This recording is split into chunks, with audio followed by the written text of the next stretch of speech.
2024. Let's go on to the line and speak to Dr. Gideon Boako. He's a member of parliament for the Tano North constituency. He wrote something on his timeline on Facebook, and he says, why hide the BOG gain under other comprehensive income, which is the OCI, and report only the loss of 90% driven by open market operation and not good for oil? Highly disingenuous. Doc, thank you very much for your time. If you say, what exactly do you mean by this particular post? You think the Bank of Ghana is being disingenuous here? Sorry, can you come again?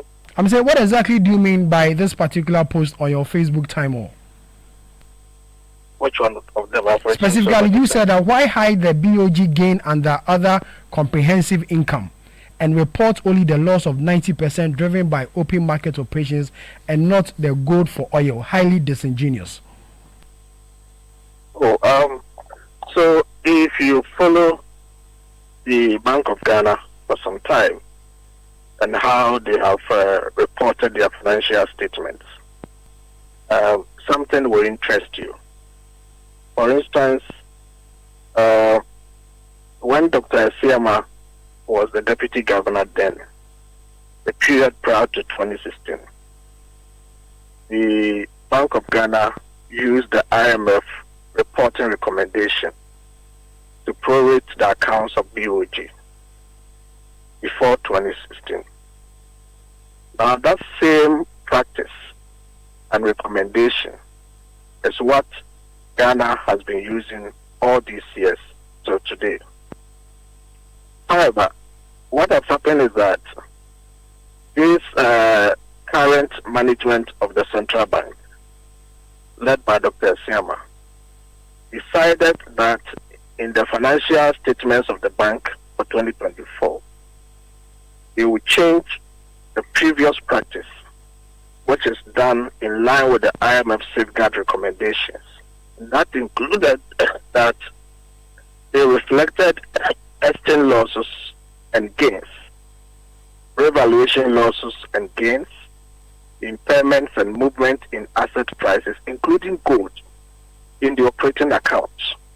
And this is what the bank has been using before 2016, from 2017 up to now.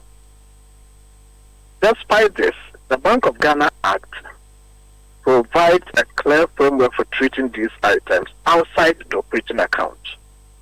But the IMF had insisted that the bank uses the new treatment account, which the auditors have been using all these years.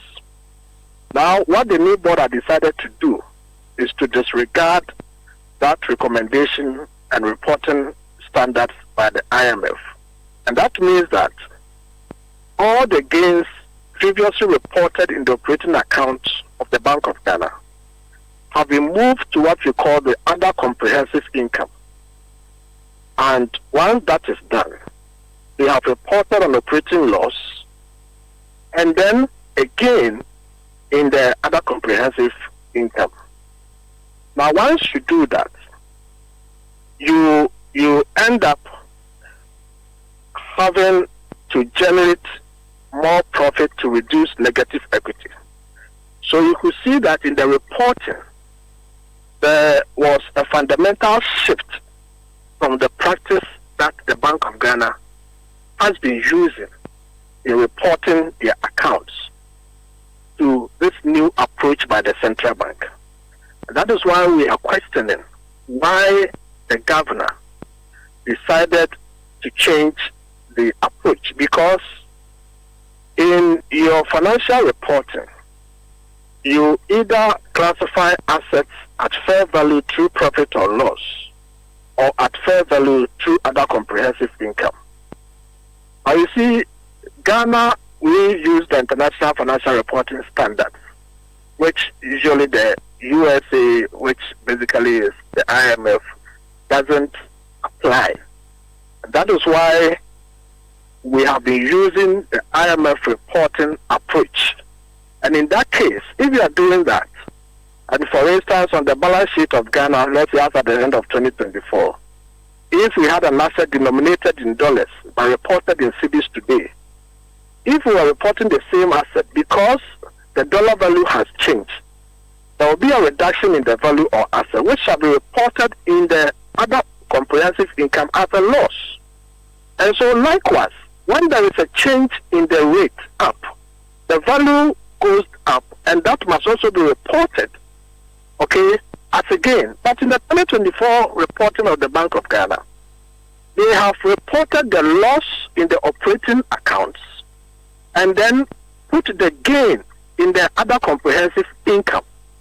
To me, that is not consistency.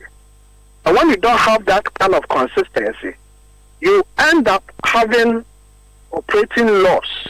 Meanwhile, if you had reported the gain also in the operating account, that one was going to come as operating profit to offset the loss. So that is basically what we are calling for, and we are asking the governor of the central bank to show honesty that if you put the gains in other comprehensive income, why do you put the loss in the operating loss? The treatment becomes different. That is the thing. If anything at all, stick with the standard and the principles that the bank has been using all these years. Don't change it. When you change it midstream, it makes it difficult because just as Professor Suni was speaking, you are comparing 2023 loss with 2024 loss. Meanwhile, you have changed the reporting approach. Why do you change the reporting approach midstream and still you want to make comparison of the two when they are using different approaches? That is basically what we are talking about. Gideon, in this same statement from the bank, the Bank of Ghana, especially the key drivers to the operating loss, the issue of the gold for oil also came in. And I read exactly what the Bank of Ghana says. It says, revaluation of the exchange difference totaling 3.49 billion, notably exchange losses of 1.8 billion Ghana cedis on the gold for oil program. In your previous appointment in the office of the former vice president, your former boss, which was very, very much involved in this gold for oil program, the Bank of Ghana considered this to be one of the losses or the key drivers resulting in the losses that we are seeing. The gold for oil program, many people say was not a program the Bank of Ghana should have gotten involved in the first place. And then recording these losses, it wasn't a good policy for the Bank of Ghana to get itself involved in. Okay, so this is where the problem is. The Bank of Ghana reports a loss of 9.49 billion. And just as Professor Sumi explained, these losses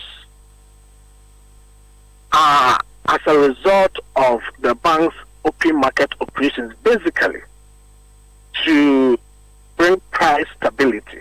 And mind you, the Bank of Ghana is not like the commercial bank that is profit making.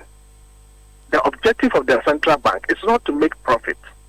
And so the central bank, offers several services without charging for those services. If you go to the commercial bank, every service that they give to you, they charge you. The central bank offers all those services to the country without charge. So the cost of printing money, the cost of open market operations, all of that will be registered in the books of the central bank as a loss. But it doesn't mean that the central bank has done something that is untoward that is giving this loss. So if you look at the 9.49 billion, I'm breaking it down to the gold for oil. The 9.49 billion, 8.6 billion of that total loss, which is 90%, is coming from the bank's open market operations. Why is this open market operation so high? When inflation is high, the central bank will have to step in to ensure that excess liquidity is mopped up and all of that. That is all that. Then if you look at the other breakdowns, you have what is attributable to gold for oil is around 1.0 billion. And that is what is attributable to gold for oil. And that is coming from exchange losses. It is not that in the execution of the gold for oil, some contractual operational work led to the loss.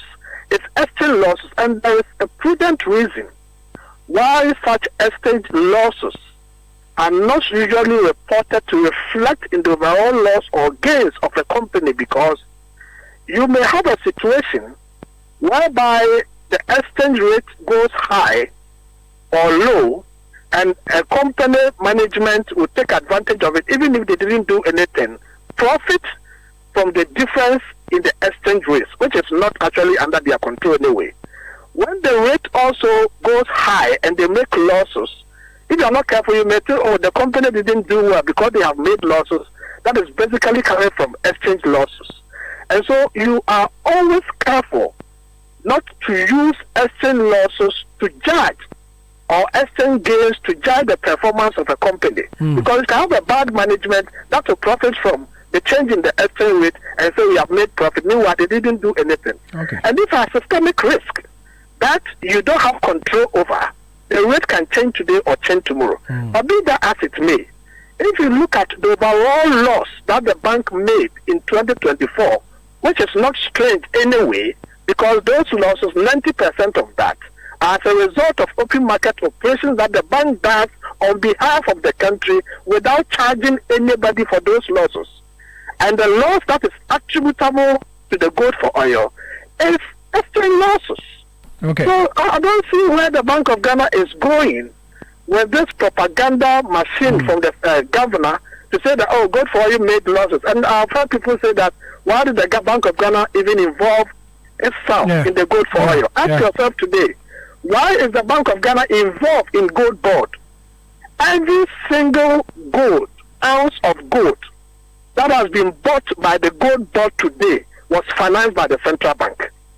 Let the governor come and tell us why he's financing gold board to buy gold and has a problem that the same central bank finance gold for oil for gold in exchange for oil. And then I've also had an argument from the governor of the central bank that the monies, about $4.2 billion that the central bank used to finance gold for oil, didn't come back to the Bank of Ghana. Let us ask Dr. Siama. There are over so billions of dollars that the Bank of Ghana has given to gold board to buy gold. That they are saying that they have bought so much gold and traded so much gold. You should tell us, even if 1 cent has been brought back to the central bank, all the money that the central bank has given to gold board to buy gold, not a cent of it has been sent back to central bank. Where is that money? So I don't see where the governor is going for, and I'm sure he's not going to change his tongue very soon, because very soon the issues are going to unravel. And every Ghanaian will know the double standardness of the central bank governor, that he's accusing gold board, gold for oil, and the previous central bank management that the money they invested in gold for oil never came back to the central bank. I'm challenging Dr. Siama and the central bank to show proof of where the money they are giving to gold board have come back to the central bank. Not a cent has gone back to the central bank. For want of time, I'll say a big thank you for your time. Thank you very much. Gideon Boako is a member of parliament for Tano North constituency in the Bono region. This is Eyewitness News, coming to you live from our studio here in Accra.